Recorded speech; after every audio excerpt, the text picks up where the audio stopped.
Rahmat Hidayat, saya persilakan untuk melanjutkan materinya, Pak. Terima kasih. Oke, terima kasih Pak Moderator.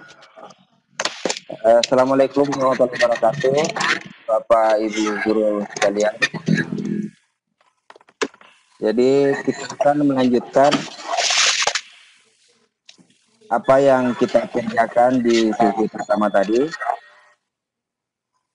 Jadi seperti yang dibahasakan oleh moderator, jadi bagi Bapak Ibu yang mungkin ketinggalan pada materi ini, nanti akan ada sesi tanya jawab. Kita bisa memperlihatkan kembali bila ada yang ingin menanyakan proses atau langkah-langkahnya dari awal. Ibu, silahkan klik di teks tersebut untuk merubah judulnya. Cukup diklik saja. Oke, jadi cukup diklik saja, maka nama file yang sedang kita buat di Google Form itu akan berubah sesuai dengan judul formulir kita. Jadi cukup diklik saja, nama filenya akan mengikut dengan nama formulir kita. Oke. Di sini nama formulir saya soal uji coba online. Maka setelah saya mengklik teks yang ada di pojok kiri atas, itu akan ikut menjadi atau berubah menjadi soal uji coba online. Oke, sudah. Selanjutnya, kita klik kolom respons. Oke, jadi sekali lagi sekarang kita berada di kolom pertanyaan. Untuk membuat database peserta didik atau peserta ujian, kita akan pindah ke kolom respons. Kita klik kolom respons.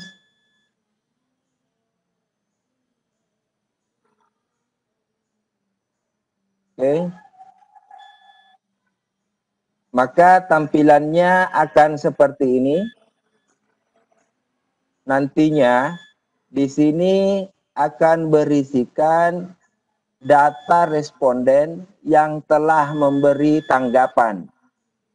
Karena soal yang kita buat belum kita bagikan, di sini statusnya masih 0 tanggapan.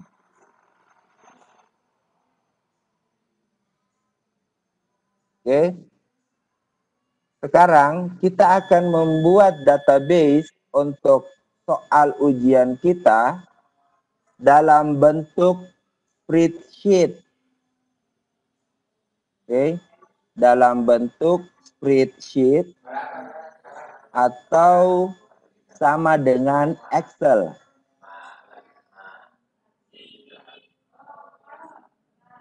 Oke. Caranya di bagian kanan di sini ada dua icon Excel seperti ini dan titik 3. Ya. Kita klik titik 3 di sini. Setelah itu di jendela baru kita pilih yang kedua. Pilih tujuan tanggapan.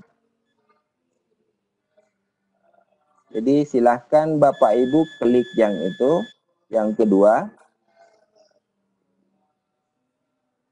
Maka akan terbuka seperti ini. Buat spreadsheet baru. Kita tidak usah rubah. Terus di sisi kanan atau di bagian kanan, itu nama file yang akan terbuka dalam bentuk spreadsheet atau dalam bentuk Excel. Ini juga tidak perlu kita rubah. Yang membedakan nantinya di sini akan ada tambahan teks respons. Dan ini berbentuk Excel atau spreadsheet dalam Google. Setelah itu kita klik buat di bagian bawah.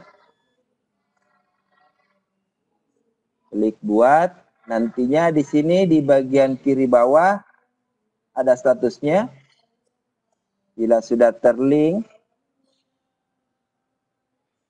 kita bisa cek di Drive, di Google Drive, di dalam folder yang telah kita buat sebelumnya. Jadi kita buka Drive kita,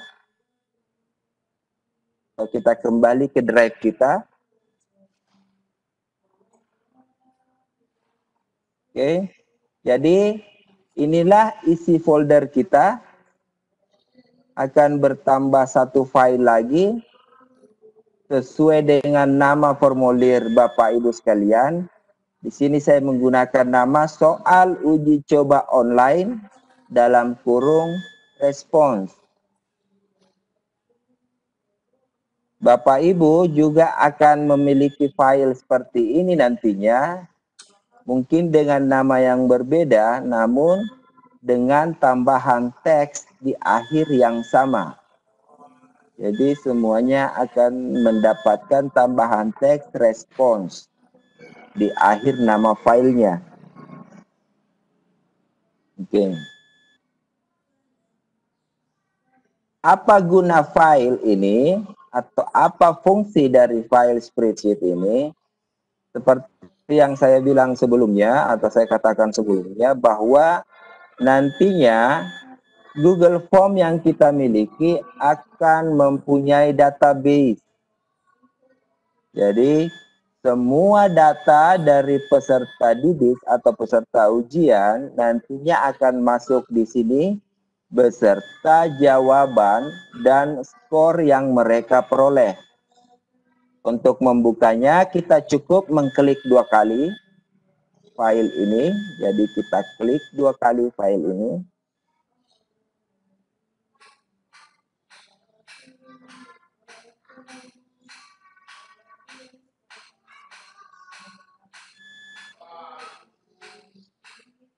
Maka akan terbuka seperti ini, mirip dengan file Excel. Oke. Jadi di baris pertama itu akan berisikan nama-nama sesuai dengan apa yang kita isikan di Google Form.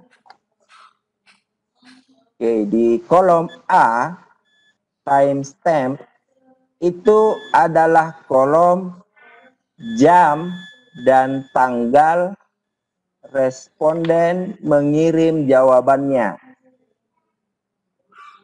Jadi contohnya pada tanggal ini 19 Mei 2020, kemudian nantinya akan ada jam di sampingnya. Oke. Di kolom B itu email address, itu akan berisi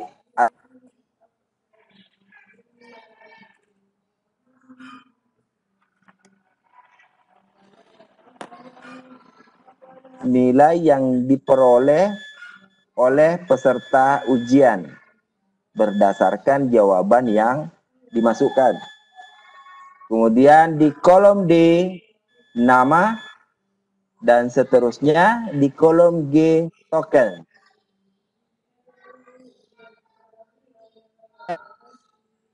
Dan seterusnya adalah pilihan jawaban dari peserta didik atau peserta ujian. Jadi di kolom H, H1 itu berisi soal, nantinya di H2, di H2 itu akan berisi jawaban peserta ujian. Oke. Ini akan terisi sesuai dengan jumlah nomor soal yang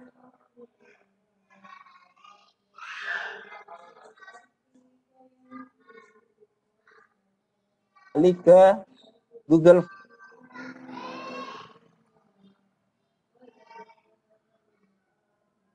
berada di database untuk peserta ujian. Selanjutnya kita akan mengirim soal ini. Untuk pemberian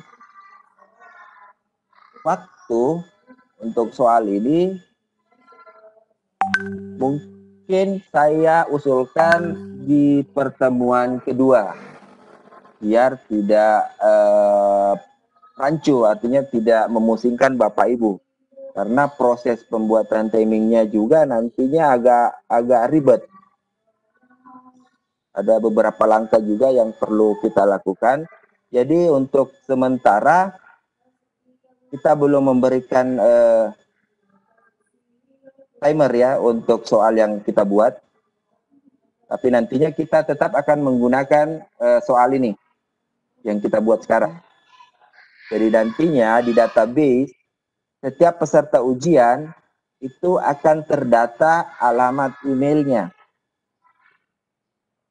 Kemudian di bagian bawah kirim melalui, di sini ada 3 pilihan. Pilihan pertama itu kita pakai, kita sudah tahu alamat email peserta ujian atau siswa yang akan mengikuti ujian. Jadi cara kirimnya manual. Di sini kita masukkan alamat email peserta didik kita, lalu nantinya kita kirim link soal ujian online kita. Ini sangat jarang digunakan. Jadi yang pada umumnya digunakan yaitu yang kedua, yang di tengah, ya. Jadi kita klik icon link tersebut seperti ini, maka muncul seperti ini. Inilah link yang nantinya akan kita bagikan ke peserta didik, apakah melalui grup WA, Telegram, ataupun Facebook. Link ini bisa kita perpendek, ini terlalu panjang ya. Bisa kita perpendek dengan mencentang perpendek URL yang ada di bawahnya. Jadi kita centang, maka dia akan berubah seperti ini. Oke. Setelah itu kita klik tombol salin yang ada di pojok kanan bawah. Oke. Ini sudah tersalin dan sudah siap untuk dibagikan. Bila Bapak Ibu ingin melihat penampakan soal yang Bapak Ibu telah buat, versi peserta ujian, kalian bisa mengklik ikon peratijau, ini yang gambar mata, di bagian kanan atas. Absennya itu tadi pagi nak kirim, bilang ini nanti absennya Jadi dikirim. di samping kiri. Nggak bisa Kak, karena saya bukan panelis. Kalian bisa mengklik itu untuk mempreview atau melihat tampilannya versi peserta ujian. Jadi beginilah tampilan yang akan dilihat oleh peserta ujian. Oke. Ini halaman pertama. Jadi di sini soalnya belum muncul. Oke, belum muncul. Untuk memunculkannya, peserta ujian atau peserta didik kita wajib mengisikan data mereka di sini. Oke. Sekarang saya akan memberikan contoh bagaimana cara pengisiannya. Bapak Ibu guru bisa mencoba juga. Di sini kita masukkan email dulu.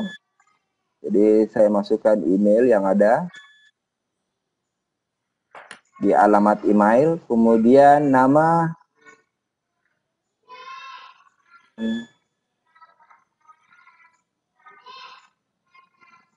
lalu kelas, kita isikan kelasnya. nomor peserta atau NISN, Bapak Ibu guru bisa menggunakan istilah lain. Anggaplah di sini. Oke, kemudian token. Token kita tadi ABC 123. Sekarang kita coba masukkan token yang salah. ABC 456. Kemudian kita klik tombol berikutnya. Oke, jadi bila peserta didik kita memasukkan token yang salah, maka akan muncul pesan seperti ini. Maaf, token Anda salah, silahkan coba lagi.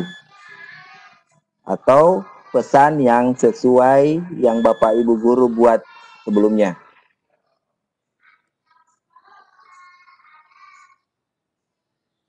Dan token yang sesuai, kita klik berikutnya, maka peserta didik dapat langsung melihat soal yang telah kita buat. Oke. Jadi seperti ini. Apa fungsi dari token? Token ini untuk membatasi atau menentukan kelas yang akan mengikuti ujian. Jadi Bapak Ibu bisa merubah token tiap kelas. Jadi contoh, ujian kita peruntukkan untuk kelas 10A. Maka kita akan membuat token khusus untuk 10A yang tidak diketahui oleh siswa yang berada di kelas 10B. Oke. Jadi meskipun link kita bagikan secara bersamaan ke setiap kelas, namun bisa mengakses soal yang telah kita buat itu cuma siswa yang berada di kelas 10A atau yang telah kita berikan token atau password. Jadi seperti itu. Sekarang kita akan coba menjawab. Jadi ini sebagai contoh, jadi saya akan coba jawab untuk melihat tampilannya di database nanti.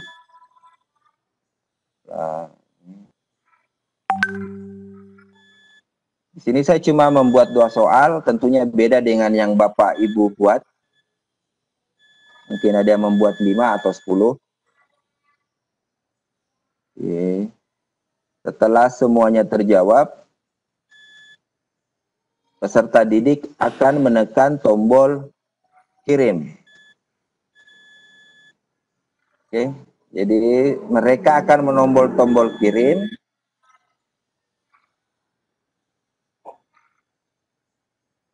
Lalu tampilannya akan seperti ini. Ini pesan yang telah kita buat tadi di pengaturan, di setting. Terima kasih telah ikut ujian. Oke.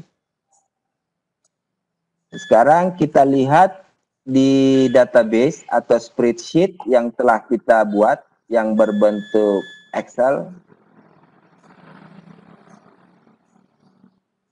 Oke. Maka hasilnya akan seperti ini. Setiap kolom akan otomatis terisi sesuai dengan apa saja yang dimasukkan oleh peserta ujian. Jadi timestamp itu tanggal dan jam, kemudian emailnya, skornya, dapat 10. Ya. Jadi ini sesuai dengan jawaban peserta ujian ya. Saya buat itu poinnya 5 per soal. Saya cuma buat 2, jadi totalnya cuma 10. Dan kebenaran atau kebetulan semua jawabannya benar, makanya skornya 10 per 10. Di sini bisa saja 5 per 10 kalau cuma satu yang benar, dan bisa juga 0 per 10 kalau semuanya salah. Kemudian nama, nomor peserta, kelas, Ini kelas B, 10B. Oke. Kemudian jawaban. Untuk soal unsur-unsur kata letak, jawabannya ini bidang. Untuk soal kedua, ini sifat karakter bidang, jawabannya ini bidang segi 4, bla bla bla. Oke. Nantinya di sini akan berisi data-data peserta ujian. Oke. Jadi semua siswa kita yang ikut ujian itu nantinya akan terisi di sini. Ini akan memudahkan kita untuk proses penginputan nilai. Bila Bapak Ibu guru mempunyai format tertentu untuk penginputan nilai, ini bisa mempermudah Bapak Ibu guru. Jadi kita copy paste saja, salin tempel ke format yang Bapak Ibu guru punya. Di formulir kita di Google Form, di sini di bagian respons itu juga akan otomatis terdata. Jadi di sini yang tadinya 0 tanggapan itu akan berubah sesuai dengan berapa responden yang masuk atau berapa respon yang masuk. Seperti ini. Di sini ada diagramnya, terus skornya juga ada. Oke, seperti ini.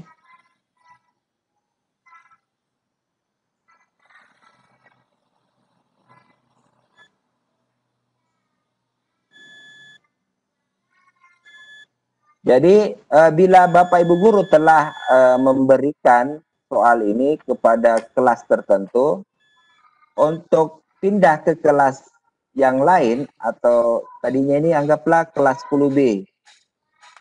Untuk memindahkan ke kelas 10A atau memberikan soal ini ke siswa yang berada di kelas 10A, Bapak Ibu guru bisa merubah token yang Bapak Ibu guru buat.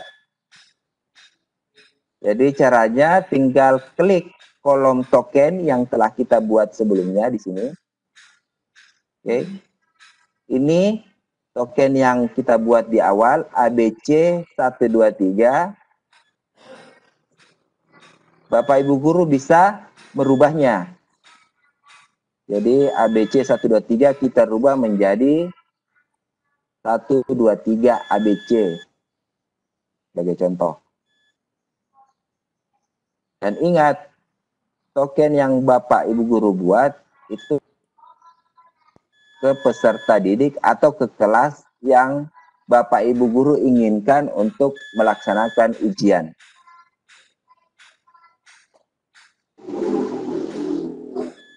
Baiklah, Bapak Ibu guru silakan mencoba mengeksplorasi.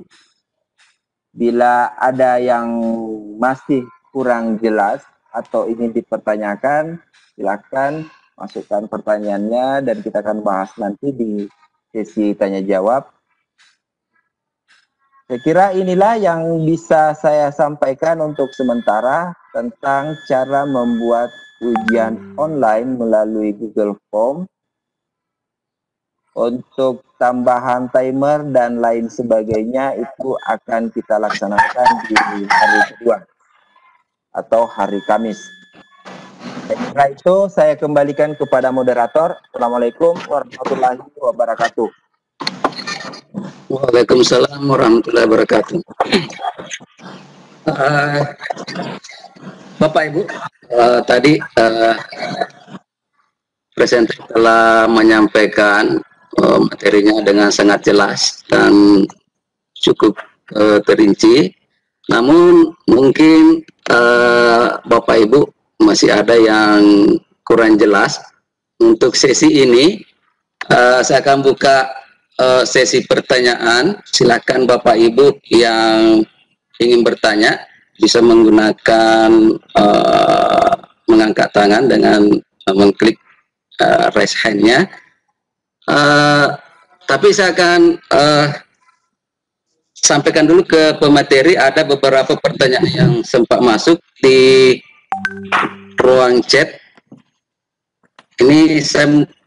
kita jawab satu-satu dulu, Pak. Ini ada dari Aris Subiasti dengan Bapak Suprianto. Kebetulan ini pertanyaannya sama.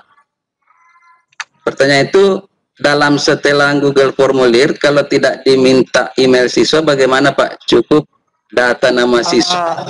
Tapi moderator bisa diulang, terus putus suaranya. Terima kasih.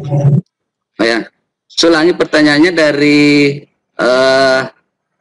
Bapak Aris Subiasti dan Bapak Suprianto. Di situ ada pertanyaan di ruang chat tadi, dalam setelan Google Formulir, kalau tidak diminta email siswa, bagaimana Pak? Apakah bisa kita tidak masukkan, kita tidak centang emailnya itu? Artinya cukup data nama siswa, kelas, nomor ujian siswa, dan token saja yang kita masukkan di data peserta. Itu silakan Pak pemateri untuk menjawabnya. Oh iya, jadi langsung saja. Jadi untuk pengaturan atau setting permintaan, jadi di ini bila ingin didik atau peserta ujian memasukkan email, ini kita centang. Oke, ini kita centang. Namun bila kita tidak membutuhkan email dari peserta ujian atau peserta didik, ini kita lepas saja. Oke, jadi kalau ini kita lepas, kemudian kita simpan, maka kolom email yang tadinya ada di sini di bawah deskripsi itu akan hilang. Jadi peserta didik langsung mengisi data lainnya seperti nama, nomor peserta, sampai token. Oke, itu kita tidak menginginkan peserta didik memasukkan email. Jadi tidak masalah atau tidak menginginkan email peserta didik. Jadi itu diatur di setelan saja. Ini kita bisa aktifkan, bisa juga tidak. Oke, kalau yang di bawah ini mengikut saja dari atas. Oke, jadi tidak ada masalah. Saya kira itu. Terima kasih. Kembali ke moderator. Oke, terima kasih atas jawabannya dari presenter. Mudah-mudahan yang Pak Aris dan Pak Suprianto bisa jelas tadi menerima penjelasan dari presenter. Kemudian ada juga pertanyaan dari Ibu Suryaningsi. Ada dua pertanyaannya Pak. Bagaimana cara mengedit jika ada kesalahan mengisi Google Formulir? Kemudian yang kedua, bagaimana memberi tanda centang kunci jawaban pilihan ganda? Itu pemateri, silakan Pak untuk dijawab. Ya, Tapi sebentar, host mungkin bisa dimatikan sedikit anunya mic-nya karena storing host. Oke, ya lanjut. oh iya, jadi untuk pertanyaan kedua, untuk mengedit soal atau data yang telah kita isikan di Google Form, itu cukup kita buka kembali file Google Form yang kita punya. Jadi anggaplah seperti ini, Bapak atau Ibu guru telah membuat. Setelah itu 2 hari setelah hari ini atau 2 hari setelahnya, Bapak Ibu guru menemukan bahwa ada kesalahan, contoh salah ketik di soal atau salah kunci jawaban. Itu bisa kita edit dengan cara kembali membuka drive yang kita punya. Oke, membuka drive yang kita punya, kemudian mencari folder yang telah kita buat di awal. Inilah gunanya folder untuk memudahkan kita untuk mencari file yang telah kita buat sebelumnya. Oke. Setelah file telah kita dapatkan di dalam folder yang telah kita buat, oke, Google Form, oke, kita buka dengan cara klik 2 kali. Jadi ingat, file Google Form-nya yang kita buka. Jadi dia modelnya seperti ini. Mirip-mirip dengan icon file Google Dokumen. Warnanya yang beda. Oke, kalau icon Google Dokumen itu bergaris 3, latar biru. Google Form itu garis 3, tapi ada titik 3-nya juga. Dan latarnya berwarna ungu kalau tidak salah ini. Ya. Nah, itu kita klik 2 kali. Oke. Maka dia akan terbuka.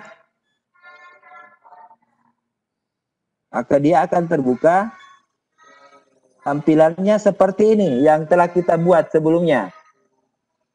Di sini kita cari yang mana yang salah. Bila datanya yang kurang, kita sisa tambahkan permintaan data atau pertanyaan mengenai data. Contoh di bawah nama siswa, sebelum nomor peserta, kita mau minta tanggal lahir dari peserta didik. Jadi kita cukup klik nama atau kolom nama. Setelah itu kita pilih icon plus yang ada di sisi kanan. Kita klik nama, kita pilih icon plus yang ada di sisi kanan. Oke. Jadi ini kita. Maka akan muncul kolom baru. Ini bisa kita isikan pertanyaan berkenaan dengan data peserta didik. Oke. Di sini anggaplah kita minta tanggal lahir mereka atau alamat. Jadi apa ya? Alamat. Anggaplah alamat. Alamat rumah atau tanggal lahir.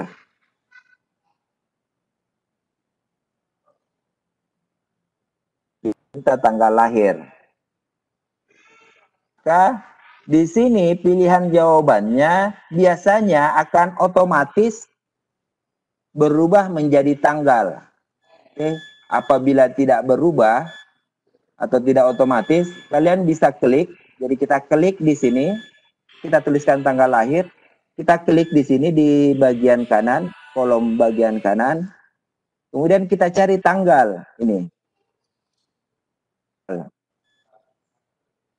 Oke. Maka di sini di bagian bawah, di bawah tanggal lahir itu akan muncul seperti ini. Oke, jadi peserta didik ketika ingin mengisikan ini, biasanya akan muncul kalender di situ, tanggal di situ. Jadi mereka bisa mencocokkan. Kemudian di sini di pojok kanan bawah di kolom ini kita centang menjadi wajib. Oke. Seperti ini. Ini untuk tanggal lahir. Untuk penambahan ya, penambahan pertanyaan. Kemudian untuk soal, apabila ada yang salah ketik, itu tinggal kita klik saja. Contoh sifat karakter bidang sebagai unsur, anggaplah tadinya di sini kurang G. Ya, sifat karakter. Oke. Nah, harusnya memakai G, kita tinggal ketikkan saja, edit saja seperti ini. Oke.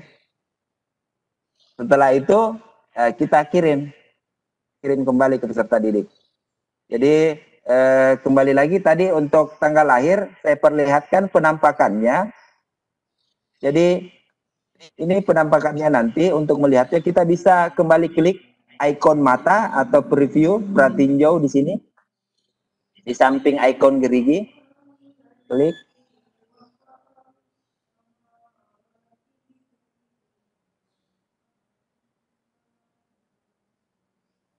Oh, sudah menanggapi ya. Lalu kita di pengaturan, nah itu tadi karena jadi dia akan tampak seperti itu ya apabila di pengaturan kita batasi ke satu tanggapan. Jadi peserta didik tidak bisa melihat lagi formulir yang kita buat atau ujian yang kita buat. Nah, jadi untuk melihatnya kembali ini kita lepas. Kemudian ini kita simpan. Kita coba preview. Oke. Jadi khusus untuk kolom tanggal lahir, jadi dia nanti modelnya seperti ini yang akan dilihat oleh peserta didik. Jadi mereka tinggal mengetik di sini MM05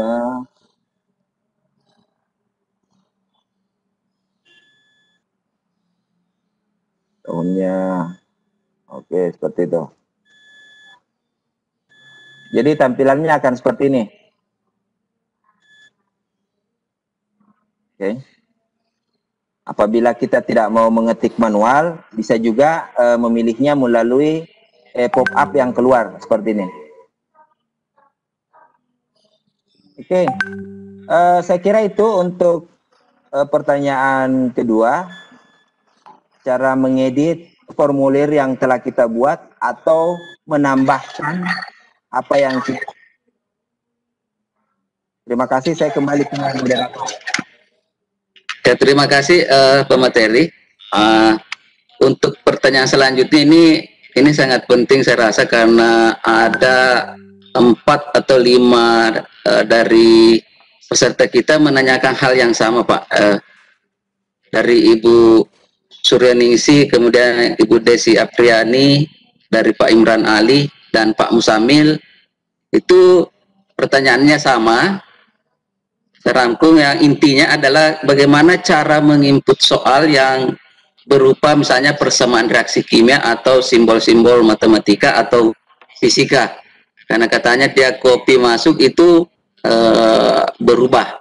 Jadi dia minta penjelasan seperti itu kepada pemateri. Silakan Pak untuk dijawab. Terima kasih moderator. Jadi untuk pelatihan kita Tabe host mungkin bantukan dulu namanya host storing. jadi untuk pelatihan kita kali ini penginputan soal yang berbentuk rumus atau gambar. Saya juga sempat lihat ada beberapa peserta yang menanyakan bagaimana cara menginput soal yang berbentuk gambar. Itu tetap kita akan bahas, tapi itu rencananya di pertemuan kedua, nanti di hari Kamis bersamaan dengan cara praktis menginput soal. Jadi yang pertemuan hari ini itu kita bahas bagaimana menginput soal secara manual dengan cara copy paste.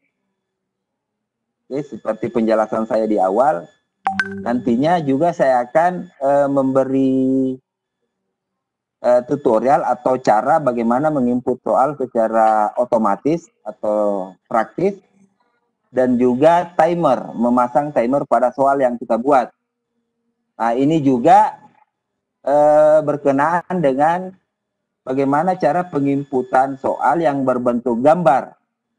Bahkan bisa ketika jawaban dari peserta didik dalam bentuk gambar atau ikon-ikon apalah yang digunakan dalam pembelajaran matematika, kimia, dan lain sebagainya. Saya kira begitu Pak Moderator. Jadi bisa diminta untuk peserta lebih bersabar lagi. Jadi ini juga buat mereka bisa lebih penasaran supaya bisa aktif lagi di pertemuan kedua, karena akan sangat kurang bila cuma mengikuti hari ini saja. Kembali ke moderator. Ya, terima kasih atas penjelasannya. Mudah-mudahan tadi pertanyaan dari Ibu Suryaningsi, Pak Musamil, Pak Imran, Bu Tesi, jadi sabar dulu Pak ya, Bapak Ibu. Nanti di sesi kedua itu akan terjawab dengan sendirinya setelah pemateri kita memaparkan materi di hari kedua kegiatan kita. Selanjutnya saya akan buka pertanyaan yang bisa langsung berkomunikasi dengan presenter dengan cara bisa mengacungkan tangan. Nanti saya buka audionya untuk bertanya ke presenter kita. Ya, kalau ada. Oh, banyak sekali nih. Rupanya mungkin ini melambaikan tangannya waktu, atau saya coba ke Pak Herul. Pak Herul, silakan Pak Herul, silakan bertanya. Ya, terima kasih Pak. Assalamualaikum warahmatullahi wabarakatuh. Bisa didengar sumber suara saya? Oke, silakan Pak, kedengaran. Oke. Ada beberapa pertanyaan saya. Pertanyaan tadi sudah terjawab, tapi ada kelanjutannya nih Pak. Sebelumnya saya perkenalkan Harul Amar dari Dompu, Nusa Tenggara Barat. Saya baru pertama kali mengikuti kegiatan ini. Pertanyaan pertama adalah soal yang diperbaiki itu sudah terjawab tadi. Cuman bagaimana dengan siswa yang sudah terlanjur menjawab soal yang salah? Itu yang pertama. Yang kedua, password. Bagaimana cara mengubah password, kemudian apakah setelah kita rubah, itu langsung kita kirim ulang? Demikian saja dulu Pak, terima kasih banyak. Assalamualaikum warahmatullahi wabarakatuh. Waalaikumsalam warahmatullahi wabarakatuh. Bapak presenter, silakan mungkin langsung dijawab saja. Ada dua tadi pertanyaan dari teman kita, Pak Herul dari Dompu, Nusa Tenggara Barat. Silakan Pak. Terima kasih untuk rekan guru yang berada di Nusa Tenggara Barat. Jadi pertanyaan pertama mengenai pengeditan soal yang salah, namun sudah terlanjur kita bagikan ke peserta didik, apakah kita akan bagikan kembali? Jadi ini sebenarnya kembali ke kebijakan Bapak Ibu guru ya, karena kesalahan itu berasal dari kita sendiri. Jadi biasanya itu kalau ujian nasional yang pengalaman saya ketika ada kesalahan pilihan jawaban atau kesalahan, itu biasanya kita jadikan bonus bagi peserta didik. Iya, karena kalau memang tidak cukup waktu untuk mengirimnya kembali atau memintanya kembali untuk mengerjakan itu kita jadikan bonus. Namun, bila Bapak Ibu guru memiliki waktu senggang untuk mengurus itu tetap bisa kita input meskipun sudah ada peserta didik yang mengerjakan yang salah, terus kita buat pembenaran atau kita edit soal yang telah kita buat yang salah tadi, kemudian kita bagikan, lalu dikerjakan oleh peserta lainnya soal yang salah, tentunya perlakuannya akan beda. Peserta yang sudah terlanjur mengerjakan itu dan sudah terlanjur kirim, pasti beda perlakuannya dengan peserta yang telah mendapatkan soal yang telah kita edit. Seperti itu. Kemudian untuk pertanyaan kedua,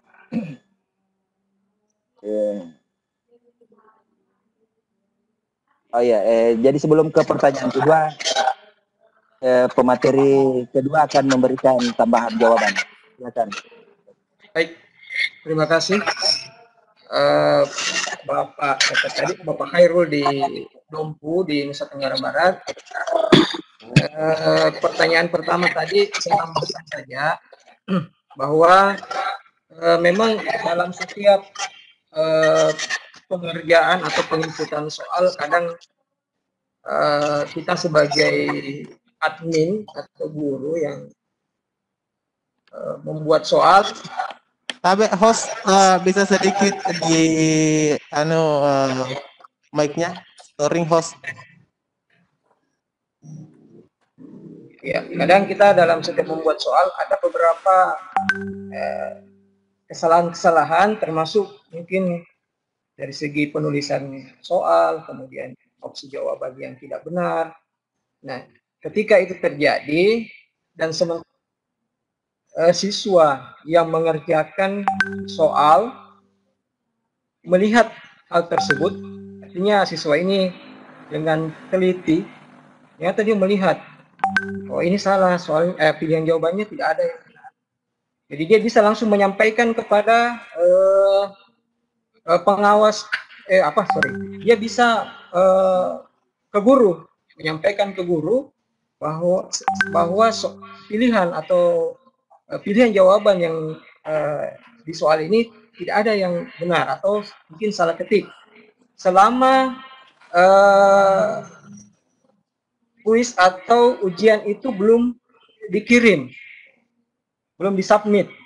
Nah, misalnya sementara berjalan, siswa misalnya mengerjakan soal nomor 2, ternyata di situ siswa melihat, oh ini tidak tepat. Jadi bisa siswa langsung menghubungi atau chat guru yang bersangkutan, sehingga guru yang bersangkutan bisa langsung mengubah atau mengedit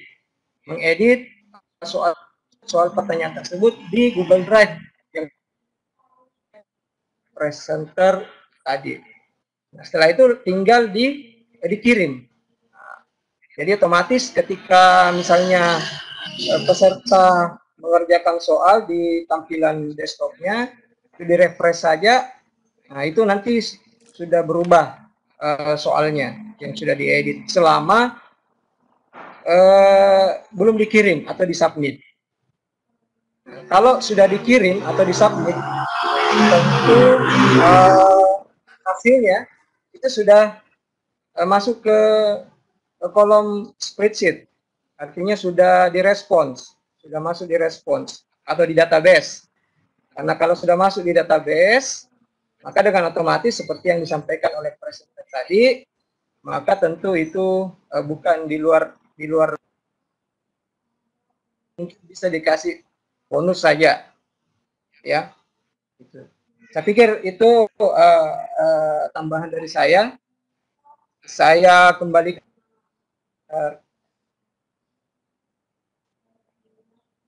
kepada host. Saya kembali kepada host.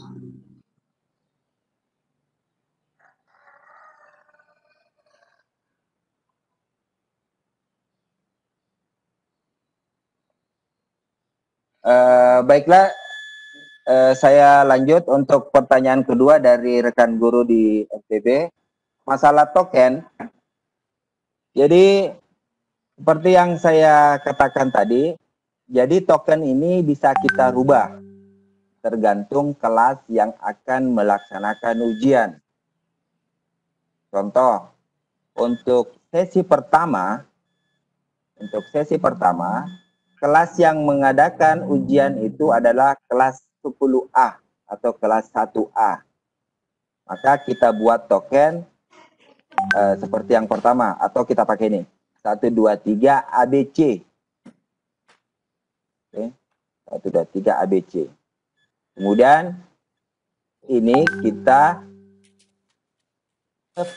peserta didik atau peserta ujian yang berada di kelas 10A. Oke. Jadi Bapak Ibu guru harus pastikan token yang mana untuk kelas yang mana. Oke. Kemudian untuk kelas 10B di sesi kedua atau setelah kelas 10A melaksanakan ujian, kita bisa menggunakan token yang sama, bisa juga menggantinya dengan token yang baru. Oke.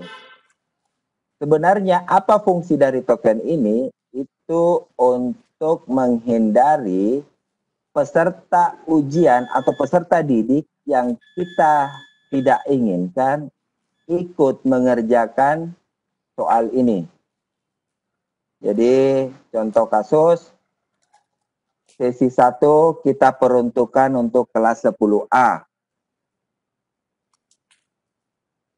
Yang kita buat tidak memiliki token, namun link telah kita bagi, maka peserta didik yang tidak berasal dari kelas 10A itu dapat mengakses soal ini.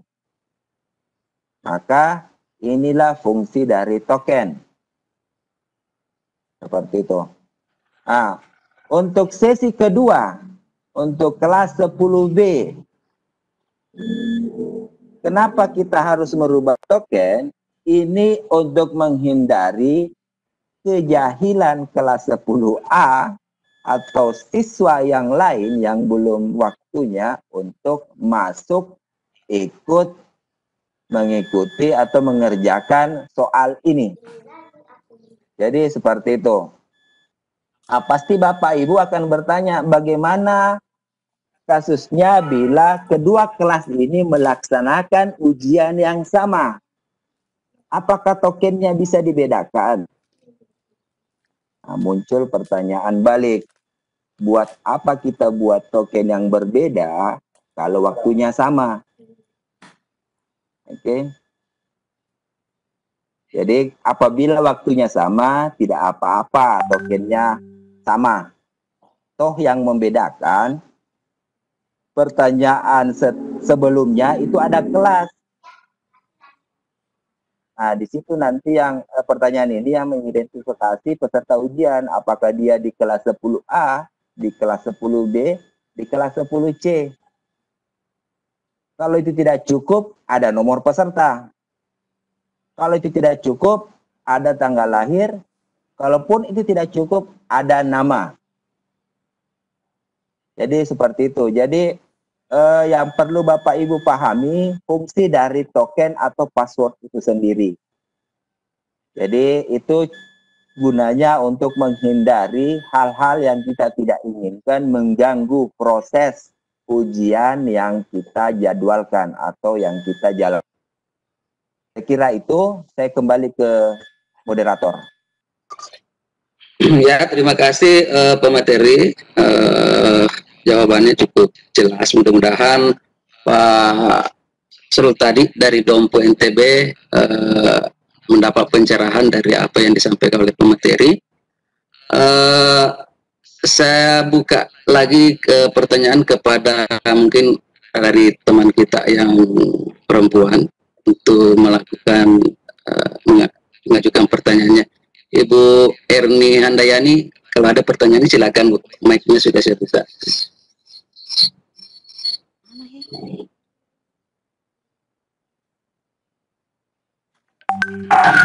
Ibu Evi Yuniarti, ada pertanyaan Bu?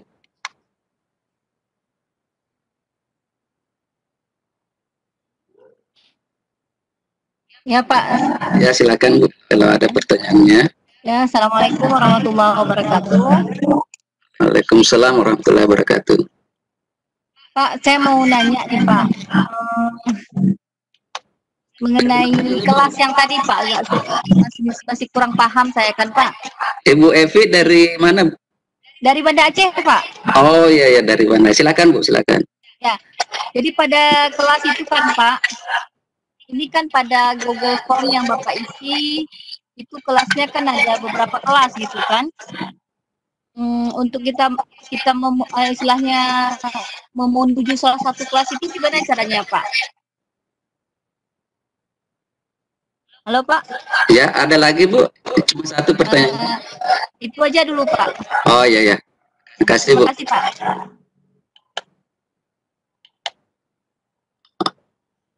Oke, silakan Pak Rahmat untuk menanggapi pertanyaan tadi dari Ibu Evi yang ada di Banda Aceh. Silakan Pak. Ya, oke. Untuk rekan guru yang di Banda Aceh berkenaan dengan ini tadi saya buat contoh 3 kelas ya, 3 kelas. 3 kelas saja. Jadi ini maksudnya tidak menutup kemungkinan kita membuat ujian secara general. Oke, apabila itu perlu ya. Kita membuat ujian secara general dengan menggabungkan beberapa kelas. Atau bisa saja kita akan membuat ujian untuk keperluan tertentu. Contoh, sekolah kita harus mengirim perwakilan untuk mengikuti lomba. Google Form ini bisa kita jadikan sarana untuk menyeleksi mereka. Bila mereka berasal dari beberapa kelas yang namun tingkatan yang sama, kita bisa menggunakan versi ini. Oke. Namun, ini hanya untuk keperluan ujian dasar pelajaran, kita perlu untuk membuat pilihan kelas seperti ini. Ingat, untuk kelas yang Bapak Ibu ajarkan saja. Jadi jangan pernah membuat pilihan kelas yang tidak Bapak Ibu ajarkan. Apakah ini akan digunakan berulang-ulang? Jawabannya iya. Untuk kelas yang telah kita jadikan opsi. Contoh, hari pertama kita pakai kelas untuk kelas 10A. Oke. Maka tentunya jawaban dari peserta didik untuk pertanyaan kelas akan mencentang 10A keseluruhannya. Oke. Kemudian untuk hari kedua untuk kelas 10C, mereka akan menjawabnya di kelas 10C. Apa untungnya bagi kita pendidik?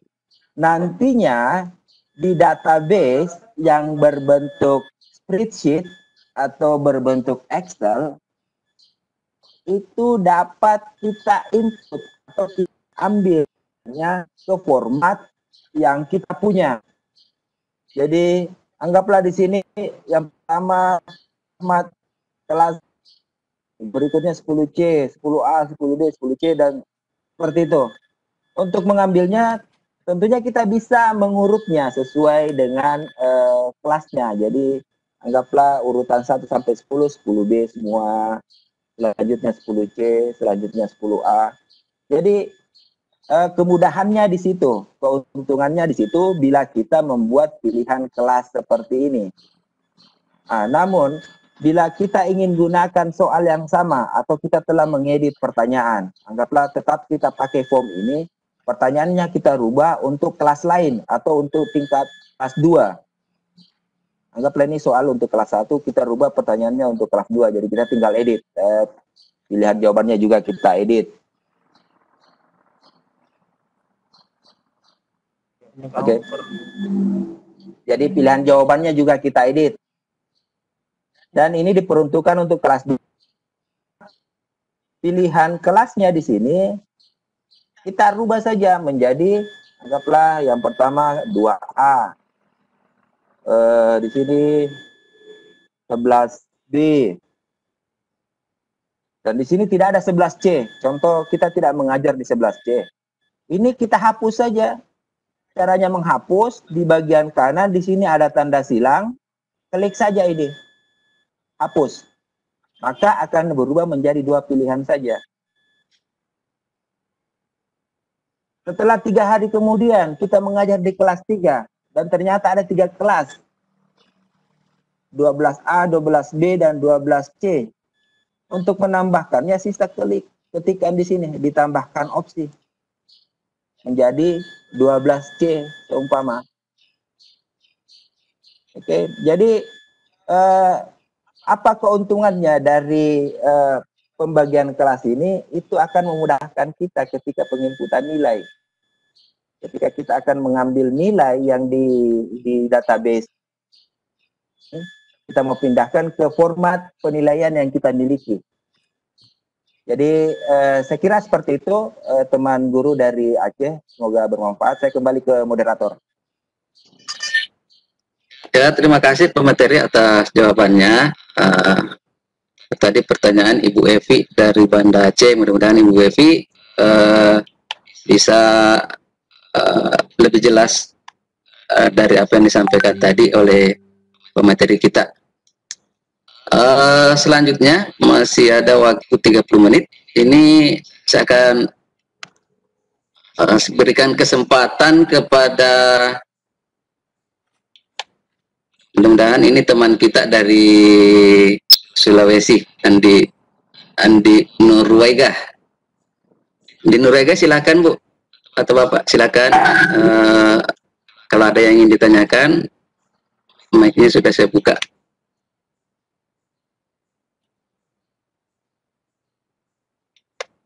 Atau Pak Ansar, ada yang mau ditanyakan Pak Ansar, silakan. Ya, Pak. Ya, silakan Pak Ansar. Kalau ada yang mau ditanyakan, silakan. Mic-nya sudah saya buka.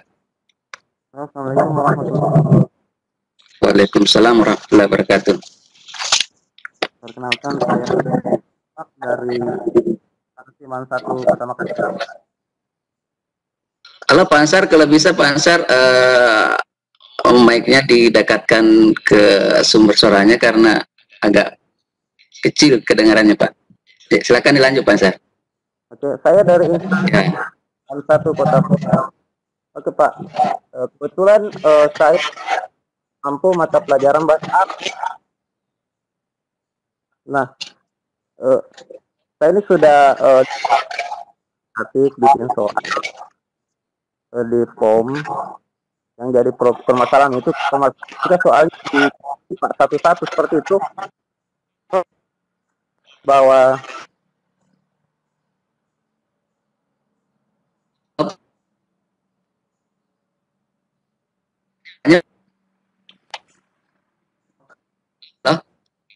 Kalau bisa diulangi kembali Pak pertanyaannya Pak. Dilanjut Ya. aja. Oh dilanjut ya, silakan dilanjut Pak. kalau misalnya Pak, Ya. kalau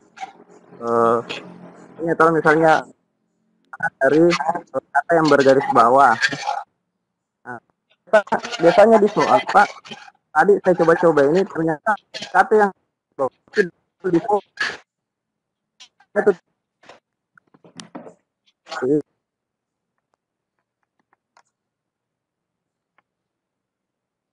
Ansar, garis bawah tidak muncul di form.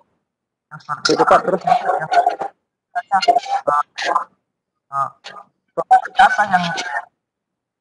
kata yang itu Pak, saya tadi sudah coba pas di copy masuk.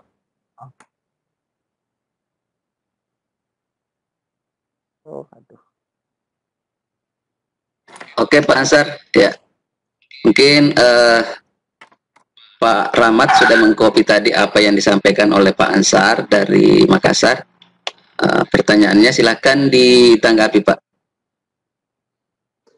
Iya, untuk rekan Ansar di Makassar, untuk pertanyaan pertama soal yang berbentuk bahasa Arab beserta embel-embelnya, apakah itu garis bawah, snowball, itu nanti kita akan bahas bersama di hari Kamis. Jadi pembahasan ini sama dengan penginputan simbol.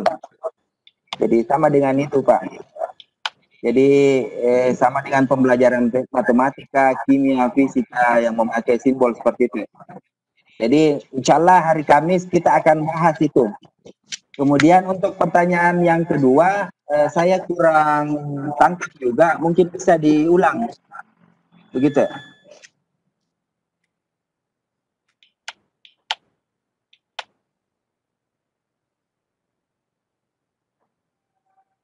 Oke Pak Ansar, pertanyaan keduanya tadi kurang jelas Pak. Kalau bisa diulang lagi Pak. Cuma itu Pak, sama saja. Oh ya sama Pak. Oh ya. Oke untuk ya. Oke terima kasih Pak Ansar. Jadi untuk pertanyaan Bapak itu nanti pemateri akan membahas di.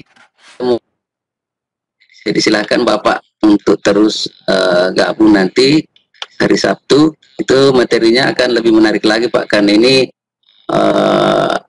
lebih teknis lagi, bagaimana menginput soal-soal yang berupa gambar, yang rumus dan lain sebagainya.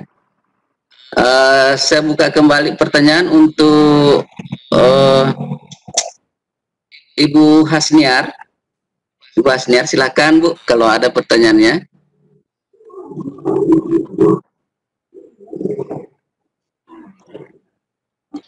Ya, silakan Bu, Ibu Hasniar. Ya, halo. Ya, silakan Bu. Halo. Ya, silakan bertanya, silakan bertanya. Mic-nya sudah saya buka. Silakan bertanya. Suaranya jelas kedengaran sampai di sini, Bu. Jelas? Iya, jelas Bu. Silakan Bu. Misal saya membuat soal 40 nomor dan saya mau hasil terakhirnya nanti skor maksimalnya 100. Maka tiap item saya ingin kasih poin 2,5. Halo? Ya, silakan Bu. Lanjut. 2,5, tapi setelah saya coba Pak, ternyata penggunaan angka desimal itu tidak bisa. Ya, mohon visinya Pak. Kemudian yang kedua, bagaimana cara menganalisis hasil kerja siswa, baik itu pilihan ganda ataupun menggunakan STI. Terima kasih Pak. Assalamualaikum. Oh ya, makasih. Waalaikumsalam warahmatullahi wabarakatuh. Jadi ada pertanyaan dari Ibu. Masalahnya tadi dia bikin soal 40 nomor, hasil nilai akhirnya itu 100, dia mau kasih poin di pengaturan poinnya itu 2,5 tapi tidak bisa bagaimana cara mengatasinya. Kemudian yang kedua, cara menganalisis hasil belajar peserta didik yang masuk di spreadsheet mungkin. Ya, terima kasih. Silakan Pak Rahmat untuk menjawab. Terima kasih. Oke, terima kasih. Pertanyaan dari Ibu Guru. Jadi yang pertama, untuk soal yang 40 nomor dan kita berharap skor akhirnya itu 100,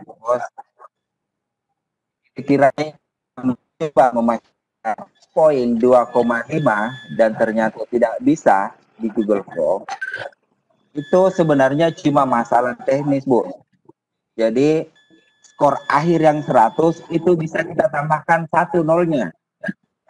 Jadi kita cukupkan 1000, jadi poin per soal itu kita jadikan 25.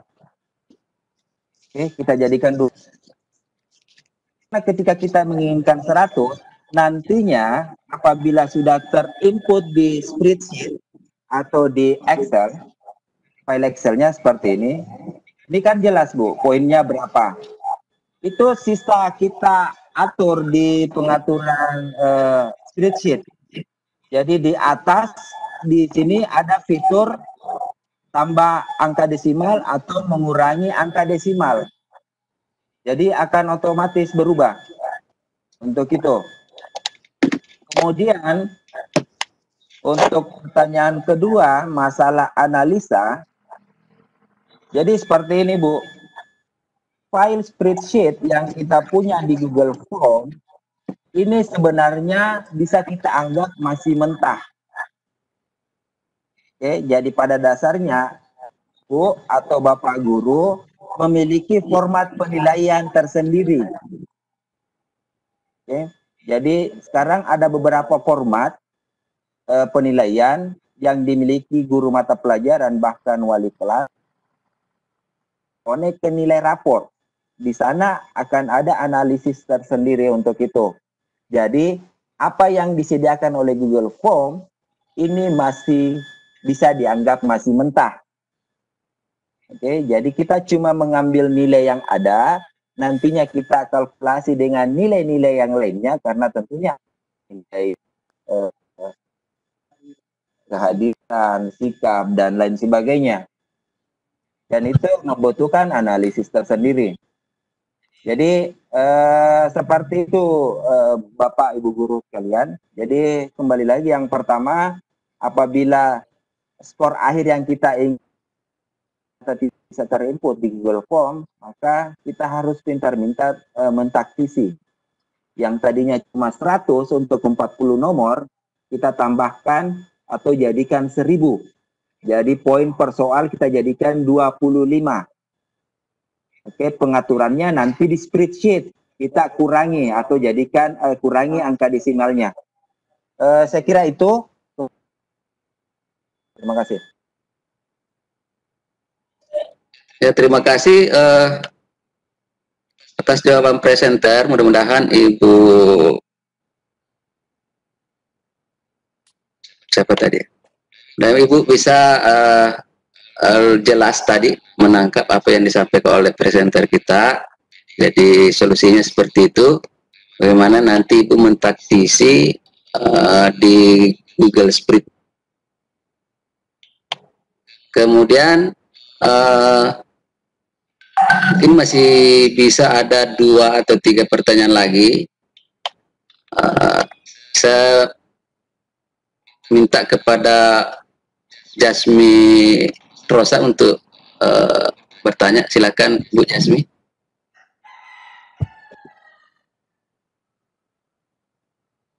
Ya, terima kasih Bapak. Assalamualaikum warahmatullahi wabarakatuh.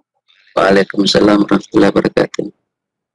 Ini Bapak, saya mau tanya cara menu buat token tadi Bapak. Maaf Bu Jasmi dari mana Bu? Dari Batam Bapak. Oh, Batam. Ya, ya silakan. Menu membuat token tadi Bapak kan bisa pilihan setelah ditulis. Nah, menu validasinya itu yang kita centang yang bagian mana ya Pak ya? Ya, ada lagi Bu Jasmi? Sementara kalau di Excel kan nggak ada gambar ini Pak, nggak bisa insert gambar. Itu solusinya bagaimana ya Pak? Itu aja Pak. Assalamualaikum warahmatullahi wabarakatuh. Waalaikumsalam warahmatullahi wabarakatuh.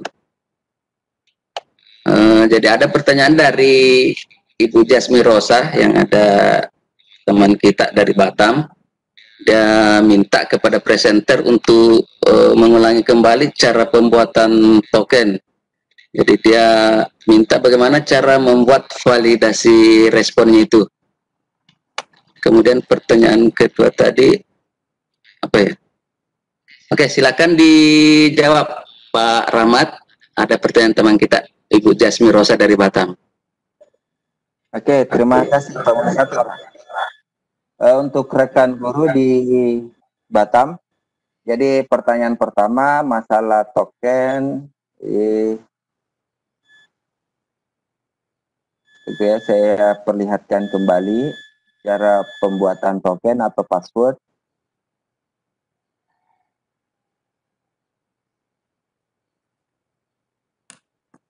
Oke. Oke, di sini. Jadi untuk kolom token, ketika Bapak Ibu mengetikkan token di sini, Google atau Google Form akan otomatis mendeteksi itu untuk jawabannya menjadi jawaban singkat. Kemudian di bagian bawah otomatis muncul opsi validasi. Okay. Untuk opsi validasi ini kita pakai teks. Okay. Ini ada angka, panjang, kemudian ekspresi reguler. Kita pakai teks. Di kolom kedua, di sini ada pilihan berisi, tidak berisi, alamat email, dan URL, alamat link ya. Di sini kita pakai berisi. Kalau yang berbahasa Inggris, contain. Jadi yang Google-nya berbahasa Inggris, di sini pilih contain. Di kolom pertama teks. Kemudian di kolom ketiga, kita masukkan. Oke, kita masukkan tokennya. Tokennya bisa gabungan angka dan huruf, bisa huruf saja, bisa angka saja. Kemudian di kolom keempat itu tempat menginput pesan bagi peserta ujian yang memasukkan token yang salah. Jadi seperti itu ya. Jadi saya ulang, di kolom pertama kita pilih teks, di kolom kedua kita pilih yang pertama berisi, kolom ketiga itu kita isikan token yang kita mau, yang kita inginkan. Di kolom keempat berisi pesan bagi peserta ujian yang memasukkan token salah. Oke, saya kira itu untuk pertanyaan pertama. Untuk pertanyaan kedua, yang sempat saya tangkap dari Bu Jasmine di Batam, di spreadsheet itu tidak ada kolom untuk gambar. Nah, untuk kolom gambar, Ibu Jasmine, muncul di spreadsheet atau di Excel sini, itu tergantung apa yang ada di Google Form yang kita buat. Di Google Form yang kita buat, itu tidak ada yang meminta gambar. Makanya, kolom yang ada di spreadsheet itu belum ada kolom untuk gambar. Jadi, sebagai apa ya istilahnya? Gambaran umum saja ini, sebelum detailnya. Insya Allah kalau hari Kamis kita akan jelaskan secara mendetail. Jadi secara gambaran umum, ketika nantinya di Google Form kita membutuhkan gambar, apakah kita yang memberikan gambar atau kita meminta gambar dari peserta ujian, nantinya di spreadsheet itu akan tersedia kolom khusus. Tapi bukan dalam bentuk gambar. Untuk link. Oke, jadi dalam bentuk link. Kemana gambar yang diupload oleh peserta ujian, itu akan otomatis masuk ke Google Drive. Masuk ke drive kita. Ke folder yang telah kita buat. Nantinya, tugas mereka atau apalah soal kita yang meminta gambar, itu akan masuk ke situ, ke drive. Jadi yang muncul di spreadsheet-nya, di database, itu cuma link ke drive kita. Saya kira itu, Ibu Jasmine, kembali ke moderator. Ya, terima kasih atas jawabannya, Bapak Rahmat. Mudah-mudahan Ibu Jasmine Rosa yang ada di Batam sudah mendapat pencerahan dari jawaban tadi. Waktu kita sekarang sudah pukul 13.45. Ini mungkin pertanyaan terakhir mungkin sebelum kita akhiri. Saya minta kepada Ibu Nurheni, Bu Nurheni SPD, silakan Bu, kalau ada pertanyaannya. Ini pertanyaan terakhir, kemudian atau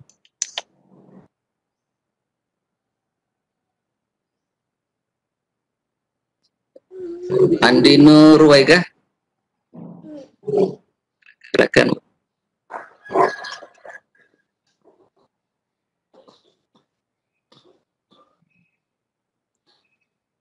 Pak Febri, silakan Pak.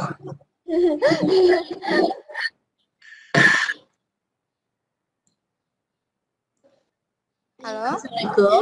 Waalaikumsalam, silakan Bu. Iya, ini Pak. Kalau yang pertama soal saya mungkin terjawabnya hari Kamis ya. Soalnya saya ingin memasukkan video atau listening karena saya guru bahasa Inggris. Oh, iya. Nah, yang kedua, tapi Maaf, penanya ini dari mana nih? Penanya ini dari mana? Saya dari Sumatera Barat, dari Padang. Oh ya, silakan Bu. Iya, ya. Kemudian pertanyaan kedua, kalau sekiranya saya mau memasukkan teks panjang-panjang, ya, Terus satu teks itu kan kadang ada 3 soal di dalamnya. Berarti setiap option soal kita masukkan soal teksnya. Misalnya soal 1 teksnya panjang, soal kedua dengan teks yang sama juga soal 1. Berarti kita input juga teksnya tadi ya Pak. Itu saja pertanyaannya Pak. Terima kasih. Oh, iya.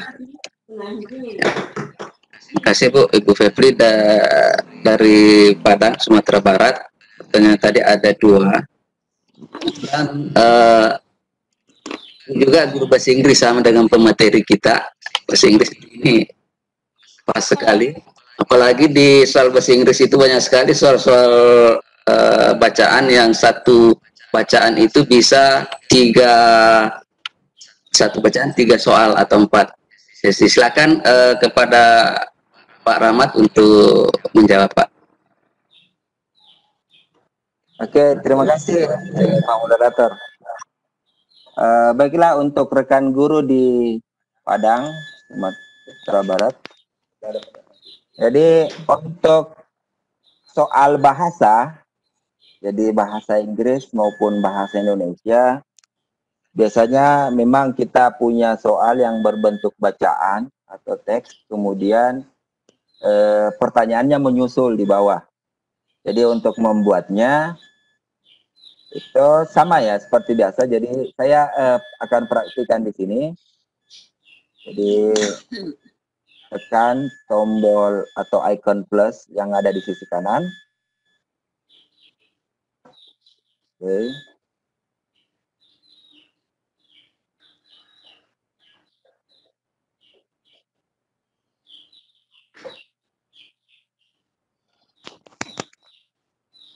Oke, jadi seperti ini. Untuk memasukkan teks atau bacaan itu gunakan ini tombol plus. Oke. Menggunakan tombol plus bisa dengan memasukkan ini menggunakan ikon huruf T yang ketiga. Oke, jadi dia akan seperti ini. Oke, jadi di sini di judul tanpa judul yang ini, jadi ini kita hapus dulu ya yang di atas. Nah, di sini judul tanpa judul. Dihapus tilkanya ya. Ya ambil ini mana pakai tantangnya. Kita masukkan bacaan atau teks. Contoh teksnya, tunggu dulu saya cari teks.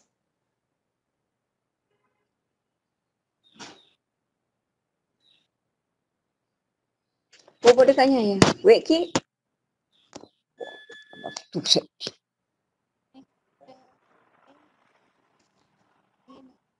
Oh, di sini apa ya, kita buat teks yang agak panjang, terserah teks apa. Anggap ini saya buat seperti ini. Jelas, masukkan teks. Nah, anggaplah seperti ini bacaannya. Kemudian di deskripsi itu bisa kita masukkan untuk pertanyaan 3 sampai 5 contohnya. Berdasarkan bacaan di atas.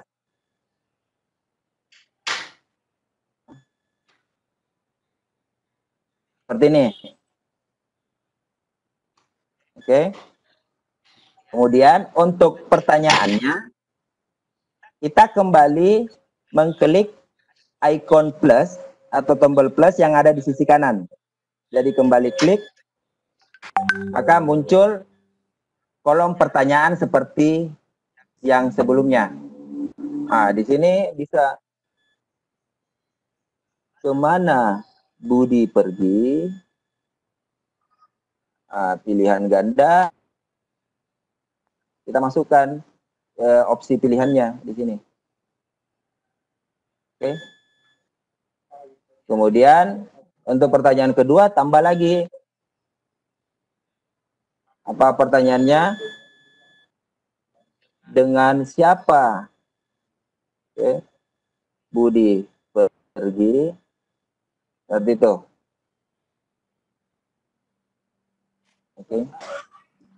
Jadi seperti itu Bu ya, rekan guru dari Padang. Jadi untuk yang berupa teks, kita masukkan teksnya dengan cara mengklik tombol T.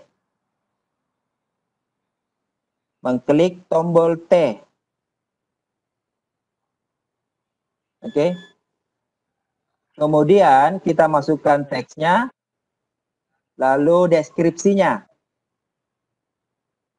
Untuk pertanyaannya, kembali kita klik tombol plus. Lalu kita tuliskan pertanyaannya, opsi jawaban.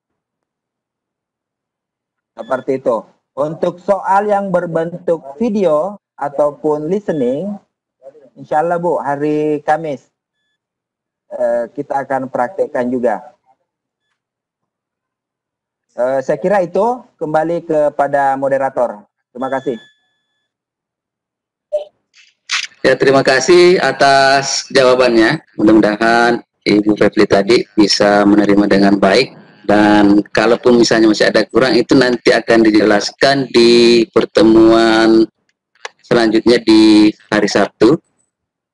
Jadi untuk sesi tanya jawab mungkin untuk hari ini saya cukupkan sampai di sini karena waktu kita sudah 13.53.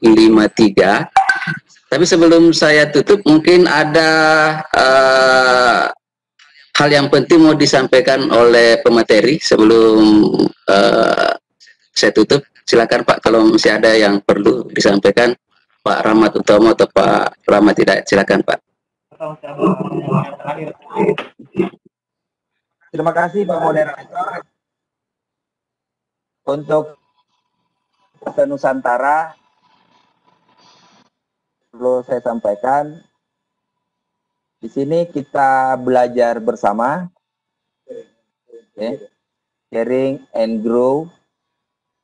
Kita berbagi dan bagaimana caranya bisa berkembang dan meningkat ke arah yang lebih baik.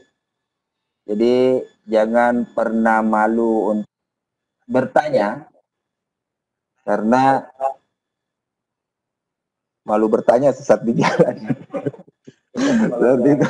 Jadi saya juga di sini tidak akan memposisikan diri saya sebagai pengajar atau guru, tapi saya sebagai rekan Bapak Ibu guru, karena saya juga seorang guru.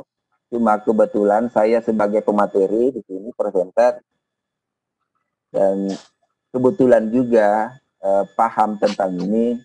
Jadi sudah kewajiban saya untuk berbagi dengan Bapak Ibu guru semua. Jadi saya kira itu, dan saya harap keaktifannya di pertemuan kedua pada hari Kamis nanti. Insya Allah ya kejutan nantinya di sana. Saya kira itu dari saya. Saya kembalikan ke moderator. Ya, terima kasih Bapak Presenter Pak Rahmat Hidayat. Jadi apa yang disampaikan oleh pemateri tadi betul, bahwa kita di sini sebenarnya sama-sama semua belajar. Mudah-mudahan apa yang disampaikan oleh dua presenter kita pada hari ini dapat memberikan pencerahan kepada kita bagaimana sih sebenarnya membuat soal online itu, apalagi kondisi kita saat ini masa pandemi COVID-19. Ini sangat relevan sekali kegiatan ini karena penilaian kita bisa kita lakukan dari rumah. Tapi untuk lebih teknisnya lagi nanti, itu nanti hari Sabtu. Jadi saya minta hari Kamis ya, minta kepada semua rekan peserta untuk tetap masuk kembali ke jadi untuk hari ini saya tutup sampai di sini. Selanjutnya nanti host saya kembalikan ke Ketua IGI Sopeng. Terima kasih atas atensinya semua. Assalamualaikum warahmatullahi wabarakatuh. Oke, waalaikumsalam warahmatullahi wabarakatuh. Terima kasih saya sampaikan kepada Adinda Agus yang telah memandu kegiatan selama beberapa saat lalu